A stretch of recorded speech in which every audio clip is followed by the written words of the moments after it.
नमस्कार, मैं आपका दोस्त। साथियों, ये मेरा ऑफिशियल चैनल है ज्ञान एक्सपर्ट, जिस पर मैं आप लोगों को पेंशन से जुड़ी हर वो खबर देता हूं जो आप लोगों के लिए बहुत महत्वपूर्ण है।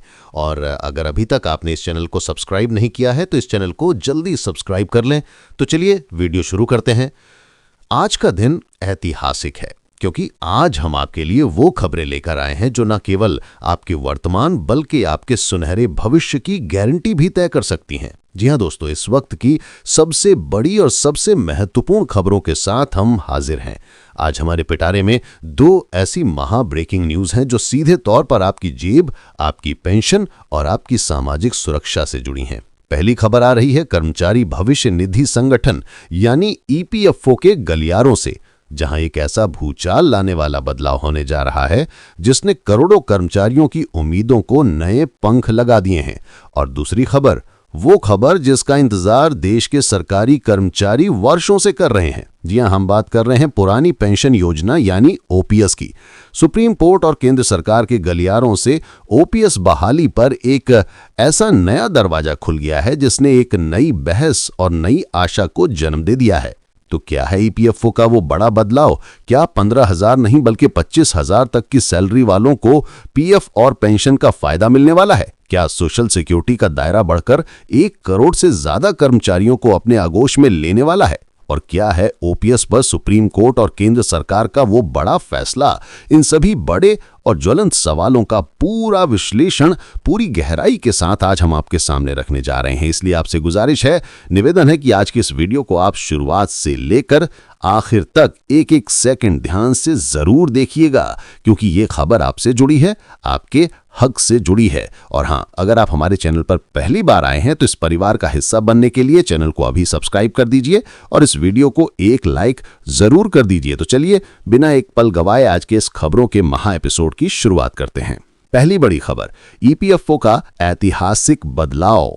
दोस्तों, आज की पहली और सबसे धमाकेदार खबर जिसका सीधा असर देश के निजी क्षेत्र में काम करने वाले करोड़ों कर्मचारियों पर पड़ने वाला है, वो आ रही है कर्मचारी भविष्य निधि संगठन ईपीएफओ के हेडक्वार्टर से। ये एक ऐसा बदलाव है, एक ऐसा संशोधन है जो यदि लागू हो गया तो ये भारत के संगठित और असंगठित क्षेत्र के बीच की खाई को पाटने का काम करेगा। खबर है वेतन सीमा, सैलरी लिमिट में एक ऐतिहासिक, एक अभूतपूर्व बढ़ोतरी की। जी हां, आपने बिल्कुल सही सुना। कर्मचारी भविष्य निधि संगठन यानी ईपीएफओ जल्द ही अपने अनिवार्य सदस्यता के लिए जो वेतन सीमा अभी तक मात्र 15,000 रुपए महीना थी, उसे बढ़ाकर 25,000 रुपए प्रति महीना करने पर गंभीरता से, बहुत गंभीरता से विचार कर रहा है। अब आप सोच रहे होंगे कि इस 10,000 रुपए के इजाफे से आखिर फर्क क्या पड़ेगा? दोस्तों, फर्क बहुत बड़ा है। ये सिर्फ एक आंकड़ा नहीं है, ये गेम चेंजर है, ये क्रांतिकारी कदम है। इसका सीधा और स्पष्ट मतलब ये है कि अब वे कर्मचारी भी जिनका मासिक वेतन 25,000 रुपए तक है, उन्हें भी ईपीएफ कर्मचारी भविष्य निधि और ईपीएस कर्मचारी पेंशन योजना जैसी महत्वपूर्ण सामाजिक सुरक्षा योजनाओं का अनिवार्य लाभ मिलेगा। अभी तक होता क्या था? नियम यह था कि अगर आपकी तनख्वाह 15,000 रुपए से ज्यादा है, मान लीजिए 20,000 रुपए है, तो आपकी कंपनी या आपका नियोक्ता एम्प्लॉयर आपको ईपीएफओ योजनाओं में शामिल करने के लिए कानूनी तौर पर बाध्य नहीं था। कई कर्मचारी ऑप्ट आउट भी कर जाते थे। लेकिन इस सीमा के बढ़ने का मतलब है कि अब एक बहुत बड़ा कर्मचारी वर्ग जो अभी तक इस सुरक्षा कवच से बाहर था, वो अब इसके दायरे में आ जाएगा। हमारे सूत्रों के हवाले से जो खबर मिल रही है उसके मुताबिक इस एक कदम से, ध्यान से सुनिएगा, इस एक कदम से करीब 1 करोड़, जी हां, 1 करोड़ से भी ज्यादा नए कर्मचारियों और उनके परिवारों को पीएफ और पेंशन की सुविधा का सीधा लाभ देखने को मिलेगा। ये वो वर्ग है जो मिड स्किल्स वर्कर्स कहलाता है, जो मेट्रो शहरों में काम करता है, लेकिन महंगाई के इस दौर में 15,000 की पुरानी सीमा के कारण सरकारी सुरक्षा योजनाओं से वंचित रह जाता था। अब जब उनकी वेतन सीमा 25,000 होगी तो न केवल उनका पीएफ ज्यादा कटेगा, जो उनके भविष्य के लिए एक बड़ी बचत होगी, बल्कि उनकी पेंशन की गणना में भी जबरदस्त इजाफा देखने को मिलेगा। यानी आपका बुढ़ापा ज्यादा सुरक्षित होगा। अब सवाल यह उठता है कि यह होगा कब? क्या यह सिर्फ एक चुनावी जुमला है या इसमें कोई सच्चाई है? तो दोस्तों, हम आपको बता दें कि श्रम मंत्रालय के सूत्रों ने इस बात की पुष्टि की है कि यह प्रस्ताव महज हवा में नहीं है। इस प्रस्ताव पर चर्चा के लिए इसे अंतिम रूप देने के लिए इसी साल दिसंबर या फिर अगले साल जनवरी के महीने में कर्मचारी भविष्य निधि संगठन यानी ईपीएफओ के central board of trustee CBT की एक अति महत्वपूर्ण बैठक होने वाली है।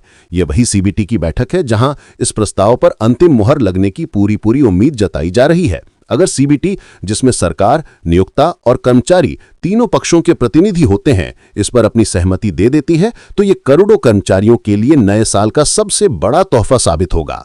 इस बदलाव की जरूरत क्यों पड़ी? इसकी मांग लंबे समय से की जा रही थी।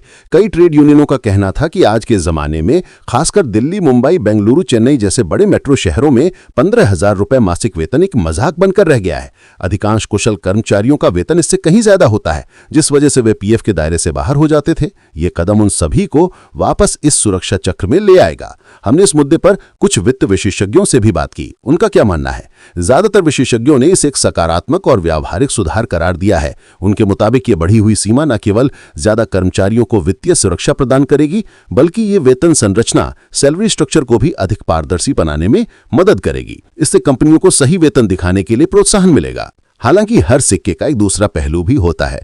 कुछ विशेषज्ञों का यह भी कहना है कि जो निम्न और मध्य आयु वर्ग के कर्मचारी हैं, यानी जो युवा हैं जिनकी प्राथमिकता इन हैंड सैलरी यानी हाथ में आने वाली तनख्वाह होती है, वे शायद इस बदलाव का थोड़ा बहुत विरोध कर सकते हैं। क्यों? क्योंकि जब आपका पीएफ कंट्रीब्यूशन बढ़ेगा तो आपकी इन हैंड सैलरी में मामूली सी कमी आएगी। लेकिन सवाल यह है कि क्या कुछ रुपयों के तात्कालिक लाभ के लिए अपने बुढ़ापे की दीर्घकालीन सुरक्षा यानी पेंशन और पीएफ की बड़ी बचत को नजरअंदाज करना समझदारी है? शायद नहीं। कुल मिलाकर सार यह है कि कर्मचारी भविष्य निधि संगठन के तहत आपकी पेंशन और पीएफ के दायरे में आने की जो सैलरी लिमिट 15,000 रुपए थी, उसे बढ़ाकर 25,000 रुपए करने का रास्ता लगभग साफ हो चुका है। यह एक ऐसा कदम है जो भारत के विशाल कार्यबल, वर्कफोर्स को दीर्घकालीन बचत और एक सम्मानजनक पेंशन सुरक्षा की दिशा में एक बहुत मजबूत कदम साबित हो सकता है। जैसे ही दिसंबर या जनवरी की बैठक में इस पर कोई अंतिम फैसला आता है, हम आप तक वो खबर सबसे पहले पहुंचाएंगे। दूसरी बड़ी खबर, ओपीएस बहाली पर खुला नया दरवाजा। और अब दोस्तों रुक करते हैं आज की दूसरी और शायद सबसे ज्यादा बहुप्रतीक्षित खबर की तरफ थे।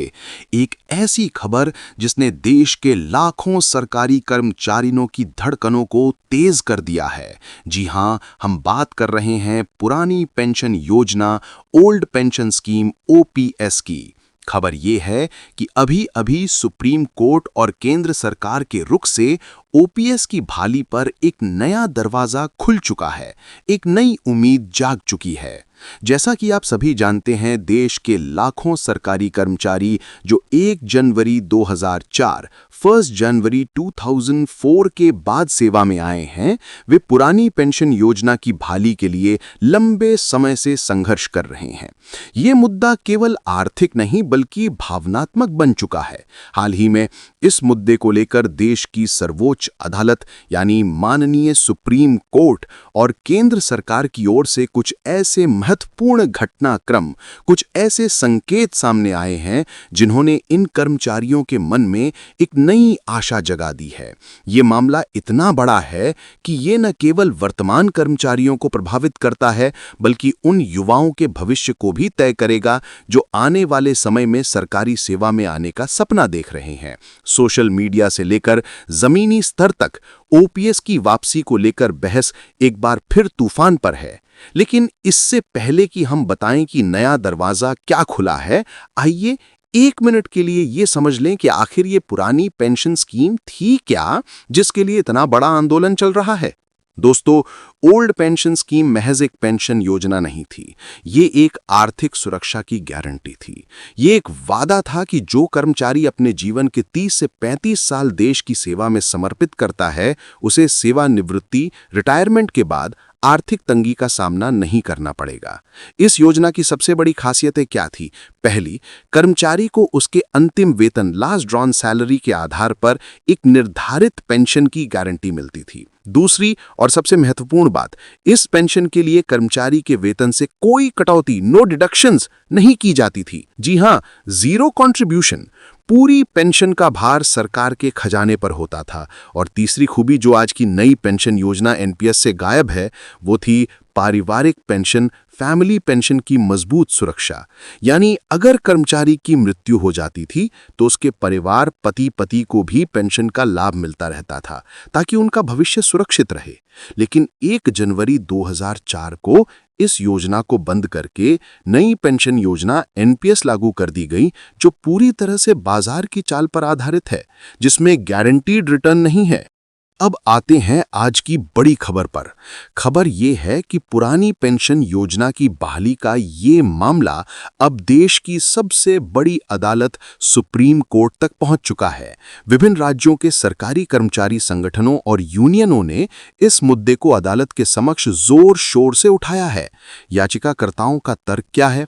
अदालत में याचिकाकर्ताओं का तर्क है कि पेंशन सरकारी कर्मचारियों का भीख नहीं, बल्कि उनका मौलिक अधिकार, फंडामेंटल राइट है। उनका कहना है कि इसे मनमाने तरीके से बदला नहीं जा सकता। भारत और फंडामेंटल राइट है कि अदालत में पेंशन याचिकाकर्ताओं ने संविधान के अनुच्छेद 300 आर्टिकल 300 का हवाला देते हुए यहां तक तर्क दिया है कि पेंशन को संपत्ति के अधिकार, राइट टू प्रॉपर्टी से जोड़कर देखा जाना चाहिए। अदालत में यह भी दलील दी गई है कि नई पेंशन योजना एनपीएस, जो कि शेयर बाजार के उतार चढ़ाव पर निर्भर है, वे कर्मचारियों को पर्याप्त सामाजिक सुरक्षा प्रदान नहीं करती। ये उन लाखों कर्मचारियों के भविष्य के साथ एक खिलवाड़ है जिन्होंने देश की सेवा की है। माननीय सुप्रीम कोर्ट इस बेहद संवेदनशील और राष्ट्रव्यापी महत्व के मामले पर सुनवाई कर रहा है और पूरे देश के सरकारी कर्मचारियों की सांसें इस फैसले पर अटकी हुई हैं। अब देखते हैं कि इस मामले पर केंद्र सरकार का क्या रुख है। जब ये मामला अदालत में है और जमीन पर आंदोलन तेज हो रहा है, तो केंद्र सरकार ने भी इस मामले में अपना पक्ष रखा है। सरकार का कहना है कि वो कर्मचारियों की चिंताओं और उनकी भावनाओं को भलीभांति समझती है, लेकिन, और ये लेकिन बहुत बड़ा है, सरकार का तर्क है कि अगर पुरानी पेंशन योजना ओपीएस को ठीक उसी पुराने स्वरूप में फिर से लागू कर दिया जाता है तो ये सरकारी खजाने पर बहुत भारी, असहनीय वित्तीय बोझ डालेगा। सरकार का स्पष्ट तर्क है कि ओल्ड पेंशन स्कीम एक गैर टिकाऊ, अनसस्टेनेबल वित्तीय मॉडल है। क्यों? क्योंकि ये पूरी तरह से सरकारी खजाने पर निर्भर करता है और भविष्य में जैसे जैसे पेंशन भोगियों की संख्या बढ़ेगी, इसे जारी रखना मुश्किल हो सकता है। सरकार ने यह भी चिंता जाहिर की है कि बढ़ती पेंशन देनदारियों, पेंशन लायबिलिटी से राज्यों और केंद्र सरकार के बजट पर गंभीर दबाव पड़ सकता है, जिससे देश के विकास कार्यों जैसे कि सड़क, बिजली, पानी, अस्पताल और शिक्षा के लिए धनराशि की कमी हो सकती है।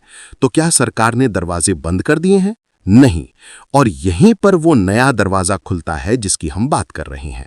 सरकार ने यह भी संकेत दिया है कि वो हठधर्मी नहीं है। वो मौजूदा नई पेंशन योजना एनपीएस में ही बड़े सुधार करने के विकल्पों पर गंभीरता से विचार कर रही है। सरकार ने संकेत दिए हैं कि वो एनपीएस को और अधिक लाभकारी और आकर्षक बनाने की दिशा में काम कर रही है। वो एक बीच का रास्ता या एक नया संतुलित मॉडल, न्यू बैलेंस्ड मॉडल तैयार करने का प्रयास कर रही है। इस नए मॉडल में क्या हो सकता है?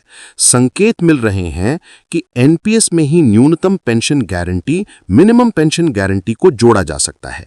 यह भी हो सकता है कि कर्मचारी की सेवा के वर्षों, ईयर्स ऑफ सर्विस के आधार पर उसे अतिरिक्त लाभ प्रदान किए जाएं। सरकार का उद्देश्य एक ऐसी व्यवस्था बनाने का है जिसमें पुरानी पेंशन ओपीएस की सुरक्षा, सिक्योरिटी और नई पेंशन एनपीएस की वित्तीय समझदारी, फाइनेंशियल प्रूडेंस, इन दोनों की अच्छी बातों को शामिल किया जा सके। यदि ये संशोधित मॉडल सफल होता है तो ये एक ऐसा समाधान हो सकता है जो कर्मचारियों को पर्याप्त सामाजिक सुरक्षा भी दे और साथ ही सरकारी खजाने पर अत्यधिक बोझ भी ना डाले। इस बीच एक और बड़ा दबाव है जो केंद्र सरकार पर काम कर रहा है, और वो है राज्य सरकारों का रुख। कुछ राज्य सरकारों ने केंद्र के फैसले का इंतजार किए बिना अपने स्तर पर पुरानी पेंशन योजना को बहाल करने की दिशा में बड़े कदम उठा लिए हैं। राजस्थान, छत्तीसगढ़, झारखंड और पंजाब जैसे राज्यों ने अपने राज्य सरकार के कर्मचारियों के लिए पुरानी पेंशन योजना ओपीएस लागू करने की घोषणा कर दी है। इन राज्यों का मानना है कि कर्मचारियों की मांग पूरी तरह जायज है और उन्हें एक सुरक्षित भविष्य का आश्वासन मिलना ही चाहिए।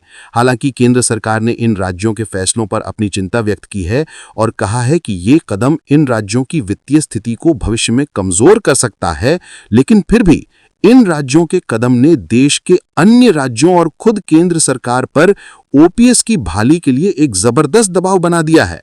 तो दोस्तों, आज की ये 2 महाखबरें ये साफ तौर पर दिखाती हैं कि भारत में पेंशन का मुद्दा, चाहे वो ईपीएफओ के दायरे में आने वाले निजी क्षेत्र के कर्मचारी हों या ओपीएस की मांग कर रहे सरकारी कर्मचारी हों, ये इस देश का सबसे संवेदनशील और सबसे महत्वपूर्ण मुद्दा बन चुका है। एक तरफ ईपीएफओ का 15,000 रुपए की सीमा को तोड़कर 25,000 रुपए तक ले जाने का प्रस्ताव, जो करीब 1 करोड़ नए कर्मचारियों को पीएफ और पेंशन के सुरक्षा कवच में लाएगा, और दूसरी तरफ ओपीएस बहाली के लिए सुप्रीम कोर्ट में चल रही निर्णायक कानूनी लड़ाई और केंद्र सरकार द्वारा एनपीएस में सुधार करके एक नया संतुलित मॉडल लाने की कोशिश। ये दोनों ही घटनाक्रम आपके और हमारे भविष्य पर गहरा असर डालने वाले हैं। अब देखना यह होगा कि दिसंबर या जनवरी में होने वाली ईपीएफओ की सीबीटी बैठक में वेतन सीमा बढ़ाने पर क्या अंतिम फैसला होता है, और माननीय सुप्रीम कोर्ट की कलम से ओपीएस के भविष्य पर क्या ऐतिहासिक निर्णय निकलकर सामने आता है। हमारा वादा है, इन दोनों बड़ी खबरों पर हमारी पैनी नजर बनी रहेगी। जैसे ही कोई छोटा या बड़ा अपडेट आएगा, हम सबसे पहले सबसे सटीक विश्लेषण के साथ आप तक पहुंचाएंगे। आपको आज की ये जानकारी कैसी लगी? ईपीएफओ के इस कदम पर और ओपीएस की बहाली पर आपकी क्या राय है? हमें नीचे कमेंट बॉक्स में लिखकर जरूर बताइएगा।